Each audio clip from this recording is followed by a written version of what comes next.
सरकारी जमीन मिळवा मोफत मध्ये, तेही गृहनिर्माण संस्थेसाठी. हो, गृहनिर्माण संस्थेसाठी शासनातर्फे महसूल मुक्त जमीन ही मिळविता येते.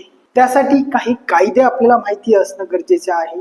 त्यानुसार काय अटी शर्ती आहेत तेही आपल्याला माहिती असणं गरजेचं आहे. यात होतं काय, आपण शासनापर्यंत पोहोचत नाही आणि पोहोचलो तरी देखील काही अडचणी येत असतात.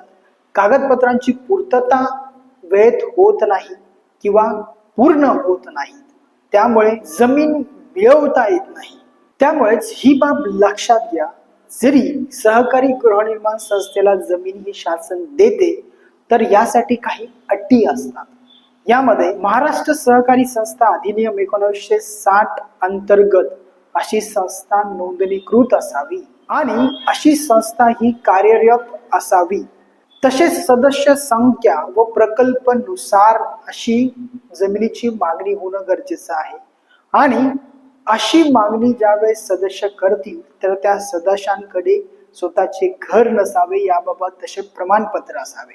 अशी जमीन देताना शासन हे भाडेपट्ट्याने जमीन देऊ शकते. आता अशी जमीन देण्याचा अधिकार कोणाला आहे, तर यामध्ये जमिनीचे क्षेत्र किती आणि त्याची किंमत किती आहे त्याच्यावर हे ठरतं की कोणता अधिकारी ही जमीन देऊ शकतो. यात जिल्हाधिकारी यांचे अधिकार ठराविक मर्यादेपर्यंत, तसेच मध्यम प्रकरणे असतील तर विभागीय आयुक्त आणि मोठे प्रकरण असतील तर राज्य शासन.